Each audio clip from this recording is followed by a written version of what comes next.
제목을 따라서 해봅시다. 강림하시고 행하소서. 하나님께서 오늘 우리 가운데 강림하시고 은혜와 복으로 행하실 줄로 믿습니다. 지난주 이사야 63장은 과현미로 정리했습니다. 물론 기록된 순서는 미과현, 에돔에서부터 붉은 옷을 입고 오시는 메시아에 대한 예언의 말씀이 있었습니다. 미래에. 그 다음에 이제 과거에 조상들에게 베푸신 하나님의 은혜. 그런데 현재 우리 이사야 시대에 우리에게는 북왕국은 멸망하고 남왕국은 풍전등화의 위기에 처해 있고 어찌하시렵니까 하면서 절망의 기도를 했었던 내용이었습니다. 그러니까 지난주에 63장의 말씀에서 첫 번째 대지와 두 번째 대지는 이제 말씀이고 세 번째 대지는 이사야의 기도였습니다. 지금 현재 우리 상황을 하나님은 어찌하시렵니까 하고 기도했습니다. 그리고 오늘 이제 64장의 말씀은 그 기도의 연장에 이사야의 전체가 오늘 64장은 기도 내용이 됩니다. 그럼 좀 아쉽죠? 의아하죠? 기도 전체를 지난주 63장 끝부분하고 오늘 64장하고 한 장으로 이렇게 엮어야지, 이 기도 중간을 잘라가지고 앞부분은 63장 끝에 붙고 그리고 나머지는 64장으로 붙고 조금 의아합니다. 그런데 성경을 기록한 것은요, 성령의 감동을 받아서 기록했습니다. 그리고 그 기록된 것을 편집해서 66권이 되고 각 장절이 된 것도 이 편집도 성령의 감동으로 된 겁니다. 뭔가 그러면 하나님의 뜻이 있다라는 거죠. 아이고 잘못 편집해서 지난번에 63장 끝부분이 기도니까 오늘 기도하고 다 이렇게 한 장이 돼야지 왜 기도가 63장이 되고 64장이 되냐. 인간적으로 생각하면 그렇게 생각할 수 있는데 하나님의 뜻이 있겠죠. 그러니까 앞부분은 그때 당시에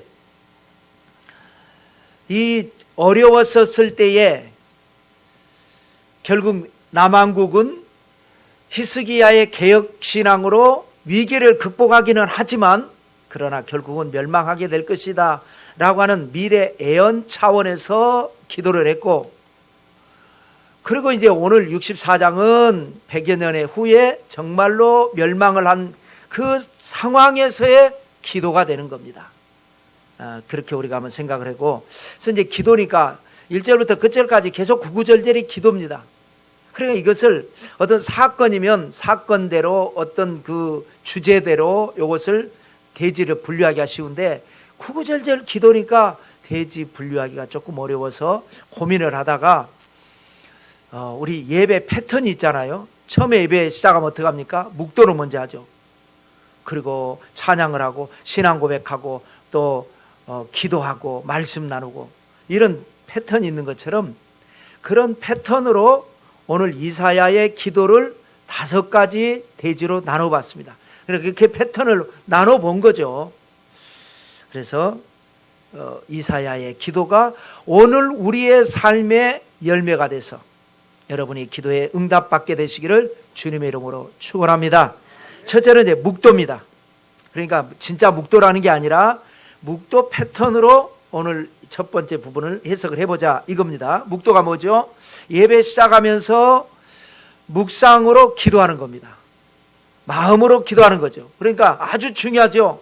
오늘 내가 어떻게 예배를 드릴 것이며 하나님이 나에게 어떤 말씀을 주실 것이며 나는 하나님 앞에 어떤 응답을 받아야 될 것인가 하면서 간절한 염원을 담아서 하는 기도. 소리를 내지는 않지만 때로는 성가대 찬양 혹은 반주에 맞춰서 예배를 시작하면서 묵도하는 그런 의미로 우리가 한번 1절과 2절을 한번 해석을 해보려고 합니다. 읽어보겠습니다.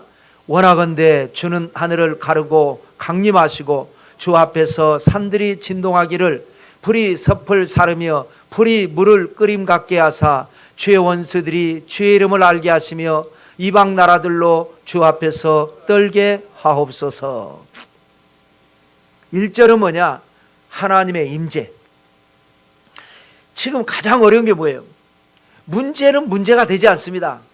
그 문제가 터졌는데 하나님이 함께하지 않는다라는 거잖아요. 아무리 어떤 문제가 다가와도 하나님이 함께 하시기만 하면 이길 수 있고 극복할 수 있고 참을 수 있는데 하나님이 함께하지 않는다라는, 그러니까 가장 먼저 하나님 임재해달라고, 원하건대 주는 하늘을 가르고 강림해달라고. 강림이라고 하는 것은 하나님이 사람에게 임하시는 것을 어떻게 표현을 할 수 없으니까 이렇게 만든 단어입니다. 강림. 이 세상에서는 그런 말을 쓰지 않죠. 대통령이 뭐 지방에 간다고 해서 내가 어디 부산에 강림한다 이런 말 안 쓰죠. 하나님이 사람에게 임하실 때를 다 강 쓰는 말이니까 이 세상에는 없는 말입니다.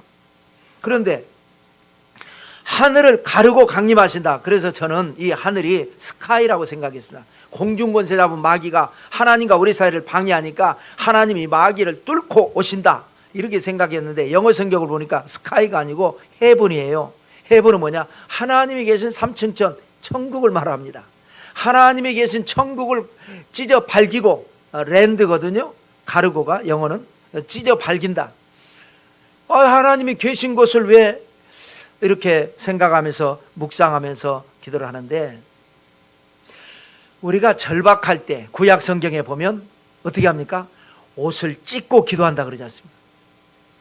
지금도 옷이 귀하지만 그때는 아주 귀한 겁니다. 옷이 오늘날과 같은 무슨 이 직조 기술이라든지 이런 게 없던 시절이라 옷이라고 하는 것은 아주 중요한 그 재산 가치가 있는. 그런데 절박할 상황에서는 옷을 찢고 기도하는 거예요. 또 때로는 어떤 단호한 모습이잖아요. 그러니까 우리는 절박해요. 하나님은 단호하세요. 그래서 하늘을 찢어 발기고 우리에게 찾아와 주시옵소서. 그런 의미로 임재. 2절은 뭐냐? 심판입니다. 하나님이 오셔서 뭐냐? 악을 심판하시고 마귀를 심판하시고 우리를 대적하는 원수를 심판해달라고. 지금 이사야의 기도가 그렇습니다. 그래서 불이 섭을 사르며, 여러분 섭이라고 하는 것은요, 가락, 이 가장 잘 타는 거잖아요. 이 불이 한번 붙었는데 벽돌이나 이런 건 시간이 걸리지만 섭, 낯가리 이런 거는 불 붙으면 그냥 순식간에 확 무서운 겁니다. 무서움을 의미하는 거예요. 또 불이 물을 끓임 같게 하사, 물을 끓이는 것은 유익하게 하는 거죠. 하나님의 심판은요, 마귀에게는 무서운 것이고 우리에게는 유익한 것이다. 이사야의 기도입니다. 그래서 얼마나 무서운지 이방 나라들이 주 앞에서 떨게 하옵소서 하고 하는 겁니다. 자, 두 번째로 이사야의 기도를 분류를 하자면 찬양하는 기도입니다. 여러분, 우리의 기도는 요구 조건만 나열하는 기도일 때가 너무나 많습니다. 이렇게 해주시고 저렇게 해주시고 우리의 요구 조건만. 그런데 성숙한 기도는 물론 요구 조건도 있지만 하나님을 높이는 기도. 하나님은 나의 힘이십니다. 나의 능력이십니다. 여기에는 뭐 요구가 없어요. 물론 그 안에 감춰져 있죠. 나의 방패이십니다. 나를 위해 막아달라는 얘기가 들어가는데, 나를 드러내는 것이 아니라 하나님을 높이는 것. 그래서 여러분, 바울과 실라가 빌립보에 갇혔을 때 얼마나 억울합니까? 밥도 제대로 먹지 못하고 재판도 없이 두들겨 맞고 그 낯선 땅에서 감옥에 갇혔으니 얼마나 서럽고 억울하고 안타깝고 아프고 힘들고 괴롭겠습니까? 둘이 잠도 안 자고 앉아가지고 하나님, 세상이 이럴 수 있습니까? 이렇게 억울한 일이 세상에 어디 있습니까? 이렇게 아니라 두 사람이 뭐 했습니까? 찬미하고 기도하며, 그 어려운 중에 하나님을 찬양하고 기도하니까 하나님이 감동하셔서 그 빌립보에 지진이 일어나게 하시고 감옥의 문이 열리게 하시고 간수가 회개하게 하시고 간수 집에 초대받아가지고 음식 접대받게 하시고 간수 집 식구들까지 다 침례 받게 하시고 찬미하고 기도하는 여러분 되시기를 주님의 이름으로 축원합니다. 자, 그래서 이제 두 가지 찬양을 하는데요. 하나는 하나님의 기적을 찬양합니다. 3절 읽겠습니다. 주께서 강림하사 우리가 생각하지 못한 두려운 일을 행하시던 그때에 산들이 주 앞에서 진동하여 싸우니. 자, 강림하사 생각하지 못한 두려운 일을 행하신다. 그래서 여기에서 제목을 얻은 겁니다. 강림하사 행하시옵소서. 뭘 행하느냐? 우리가 생각하지 못한 두려운 일. 이게 뭐예요? 기적이라고 하는 겁니다. 두렵다고 해서 불길한 일을 말을 하는 게 아니에요. 너무나 크고 너무나 엄청난 일이다 보니까 두려운 겁니다. 여러분, 하나님의 기적은 물론 좋은 것이지만 막상 받으면 두려운 거예요. 너무 엄청나니까. 베드로 보세요. 그 노련한 어부가 낚싯대로 해도 몇 마리는 잡을 텐데 그물을 내려가지고 밤새도록 했는데 한 마리도 못 잡았어요. 어쩜 그럴 수가 있습니까? 그런데 새벽녘에 어디서 몰려오는지 수많은 사람들이 몰려오는데 보니까 예수님께서 그 군중들에게 밀려가지고 이 호숫가로 오는 거예요. 도저히 안 되겠으니까 베드로야, 내 배를 좀 빌려주라. 그래서 호숫가에 띄워놓고 거기에 서서니까 사람들이 더 이상 못 오죠. 거기서 말씀을 전하는데 오늘날과 같이 무슨 예배 시간에 설교 시간 뭐 30분 40분 하는 시대가 아니잖아요. 옛날에는 한나절 하루 종일 설교하고 은혜만 받으면 계속 말씀 예배 드리는 그런 시절에 베드로는 배도 고프고 피곤하고 또 졸리기도 하고 밤새였으니까 빨리 가고 싶은데 그러다가 처음에는 짜증도 나고 속상하기도 하고 딴 생각도 했는데 가랑비에 옷이 젖는다고 말씀을 듣고 듣는 중에 마음이 은혜가 임하고 마음이 열리고 피곤이 사라지고 자신감이 넘치고 그럴 때 주님께서 베드로야 깊은 데로 가서 그물을 내려 고기를 잡으라. 밤새워서 했는데 내가 못 잡았는데 안 됩니다라고 부정적인 말하려고 했는데 말을 하는 중에 나도 모르게 그런데 말씀에 의지해서 해보겠습니다. 그러고 와서 그물을 한 방에 내렸는데 얼마나 많이 잡혔는지 2배 채움에 잠기게 되었더라. 그러니까 어떻게 합니까? 야호! 했습니까? 아니죠. 주님 앞에 무릎을 꿇고 주여 나를 떠나소서. 나는 죄인이로소이다. 두려움이 임한 거예요. 기적을 체험하면 두려움이 임합니다. 나쁜 두려움이 아니라 불길한 두려움이 아니라 너무너무나 큰 은혜를 받고 나면 와 모골이 송연해지는 겁니다. 그런 의미입니다. 그리고 기적이라는 것은요 우리가 예상한 여기 우리가 생각하지 못한 기적이라 그러잖아요. 다른 성경의 여러 가지 번역본 중에는 우리가 예상하지 못한 이렇게 표현합니다. 대부분 여러분은 어떻습니까? 여러분이 생각하는 거 응답해 달라고 그러죠. 이렇게 해 주십시오. 저렇게 해 주십시오. 물론 그런 경우도 있을 수 있지만 대체적으로 보면 하나님의 기적은 내가 생각하지 못한 일이 일어나는 겁니다. 나중에 나는 이걸 원했는데 지나고 나서 보니까 이건데 지나고 나서 보니까 이거보다 이게 좋은 거였구나. 더 큰 것이었구나. 이런 거예요. 그래서 주님 말씀하시잖아요. 너는 내게 부르짖으라 내가 내게 응답하겠고 내가 알지 못하는 크고 비밀한 일을 내게 보여주리라. 네가 알지 못하는 것, 생각지도 못했던 하나님의 축복, 하나님의 기적이 여러분의 삶에 나타나시기를 주님의 이름으로 축원합니다. 이거를 찬양하는 거예요. 하나님은 우리가 생각지도 못하는 일을 행하시고 기적을 행하신 하나님이십니다 하고 찬양하고 있는 거예요. 그 다음에 하나님의 사랑도 찬양합니다. 4절입니다. 읽겠습니다. 주위에는 자기를 앙망하는 자를 위하여 이런 일을 행한 신을 옛부터 들은 자도 없고 귀로 들은 자도 없고 눈으로 본 자도 없었나이다. 여러분 우리가 어떤 일을 일어난다는 것은 아까 이제 기적인데 거기에 합당해야 되잖아요. 모든 것이 내가 원한다고 되는 게 아니에요. 그런데 하나님은요 내가 합당하지 않아도, 조건이 갖춰지지 않아도 자기를 앙망하는 자를 위해서 이런 일을 행한단 말이에요. 이게 하나님의 사랑, 절대적 사랑, 아가페 사랑이라는 겁니다. 내가 어떤 구원받을 자격이 있어서 받는 게 아니고, 조건이 갖춰져서 되는 게 아니고, 단지 하나님을 바라봤다라는 것, 하나님을 앙망했다라는 것, 거기에 하나님께서 응답해 주시고, 이게 하나님의 사랑을 찬송하는 겁니다.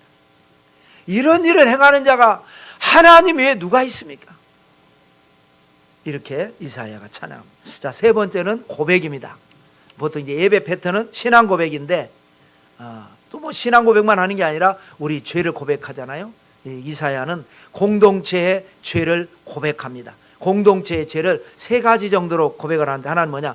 도리를 저버렸습니다. 우리가 왜 우리에게 이런 일이 일어납니까? 우리가 도리를 저버려서 이런 일이 일어난 겁니다. 이게 5절인데 읽겠습니다.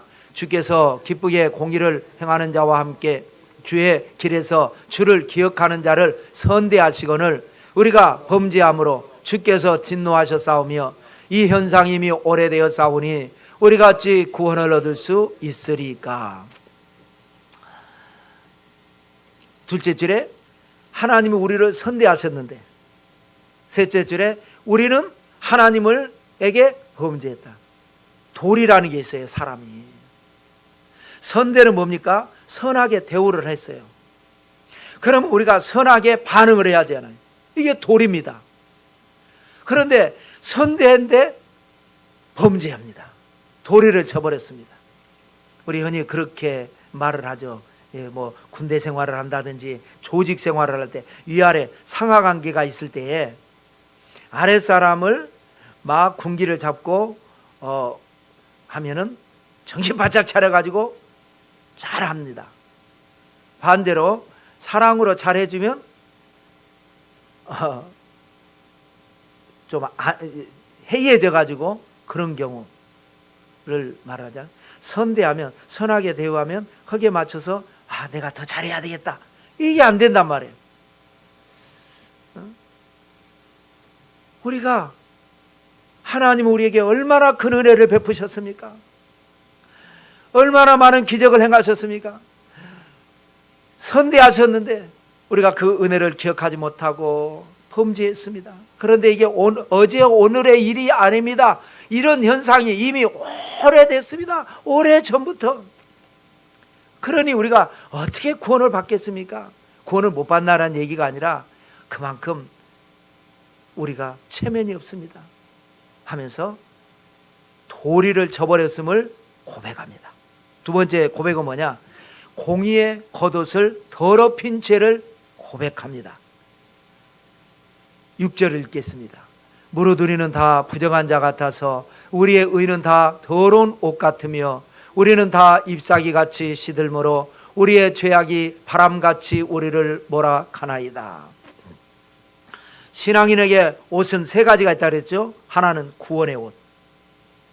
그 구원의 옷을 입으면 이제는 공의의 겉옷, 올바른 방법을 찾아서 열심히 하나님을 섬기는 거죠. 우편강도는 공의는 없습니다.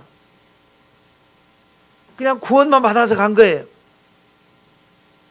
그런데 신앙생활을 하면서 힘들고 어려운 과정 속에서 참고 믿고 기다리면서 하나님을 위해 헌신하면서 수고하면서 알아주지 않아도 누가 뭐라고 해도 최선을 다하는 것, 그게 뭐냐?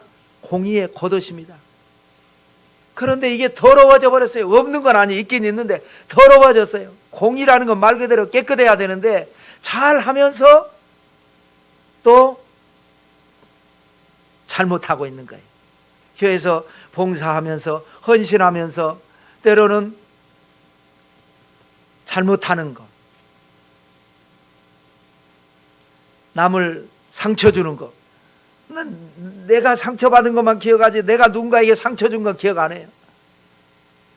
나도 물론 사람이다 보니까 이 모양 저 모양으로 상처받지만 때로는 나도 상처 주는 거,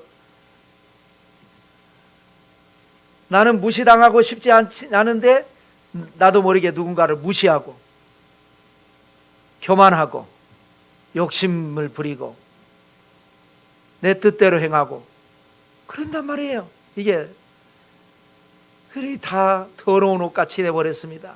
이거를 고백하는 거예요. 또 하나 고백은 뭐냐? 분발하지 않은 죄를 고백합니다. 7절입니다. 읽겠습니다. 주의 이름을 부르는 자가 없으며 스스로 분발하여 주를 붙잡는 자가 없사오니 이는 주께서 우리에게 얼굴을 숨기시며 우리의 죄악으로 말미암아 우리가 소멸되게 하셨음이니이다.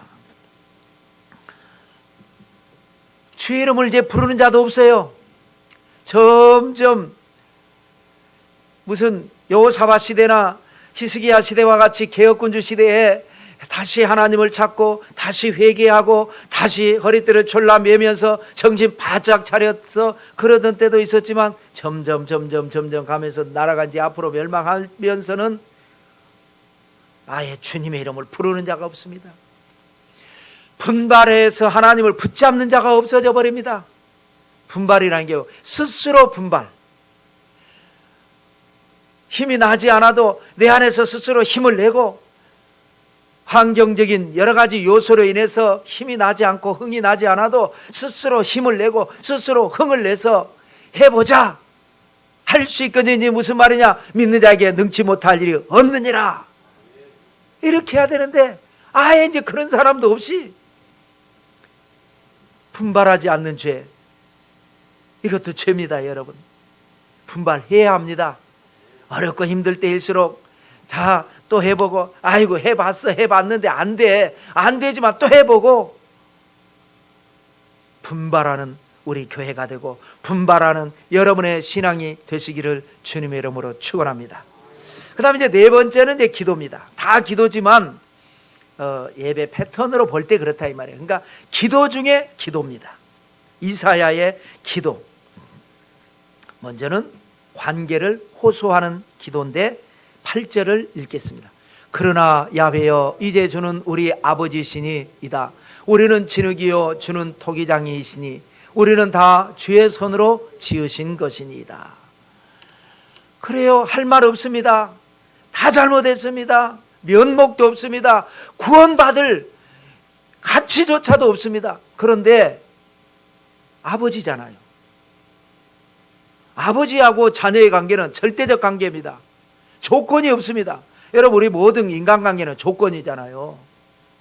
일을 한 만큼 돈을 월급 주는 거고 기분 좋은 만큼 팁을 주는 거고 네가 나한테 잘하니까 나도 잘하는 거고 네가 나한테 함부로 대하면 나도 함부로 대하는 거지. 사람은 다 그런 거 아니겠어요? 그러나 부모 자식 간의 관계는 그게 아닙니다. 조건이라는 게 이루어지지 않는 겁니다. 이 유튜브라는 게 이렇게 가끔 재밌어서 보다 보면 알고리즘이라 그래가지고 내가 원하지 않았는데 그냥 내가 뜨는 경우 있잖아요. 한국말을 잘하는 나라는 어딘지 모르겠어요. 외국 사람이 남자인데 아주 인상이 좋은데 잔디를 깎으면서 막 불평을 해요. 여기 주인이 한국 아줌마인데 돈을 안 줘요. 돈을. 오늘 어떻게 해서 받아야 되겠는데 막 그러는 거예요. 그래가지고 이제 문을 다 깎고 이제 놓고 문을 열고 왜 돈을 안 줘요? 그러니까 그 집에서 어떤 애가 나오더니 우리 아빠잖아. 그러니까 한국 여자하고 결혼한 외국 남자인 거예요. 웃기려고 그렇게 만든 것 같아.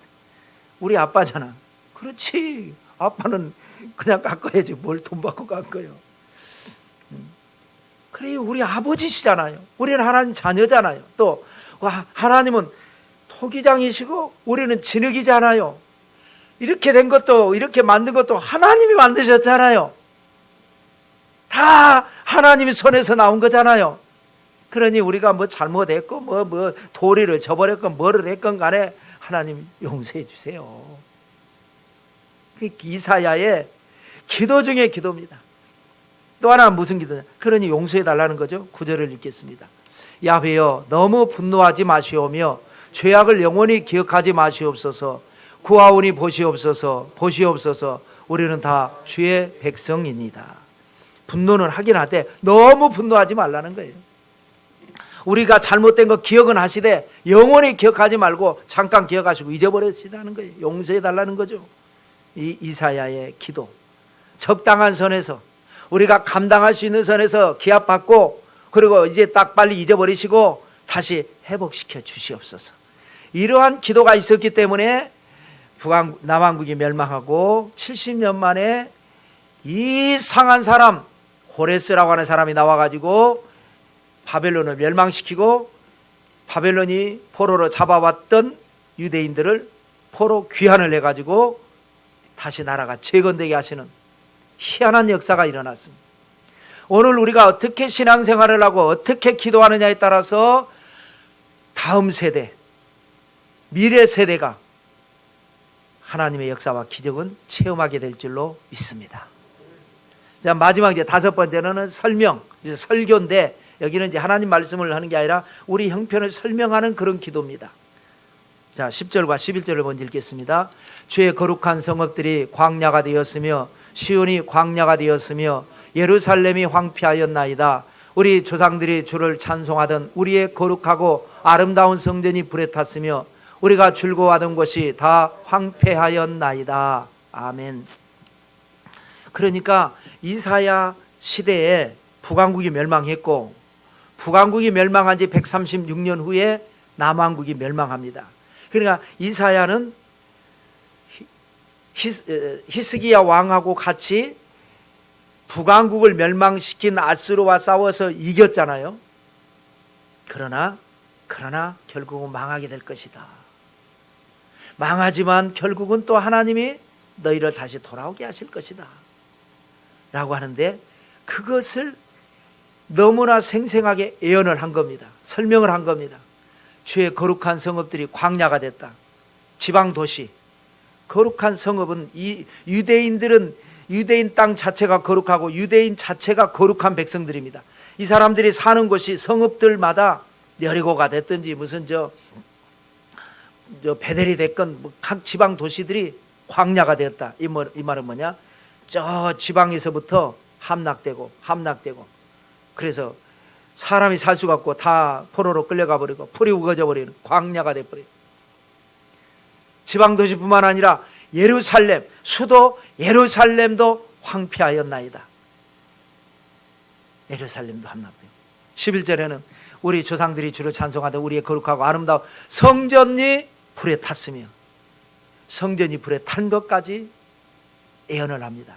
어떤 사람들은, 인간적인 사람들은 100년 후에 성전이 불에 탈 것을 이렇게 기록한 거 보니까 이거는 이사야가 기록한 것이 아니라 이사야 이후 시대에 성전이 불이 탄 걸 보고 기록했습니다. 그러면 예언서가 아니죠. 이것은 하나님의 특별 계시를 받고 예언을 한 것이기 때문에 이사야가 기록한 게 맞죠. 그리고 신약 성경에 보면 이사야서 인용을 가장 많이 했거든요. 구약 성경을 가장 많이 인용한 것이 이사야입니다. 신약에서.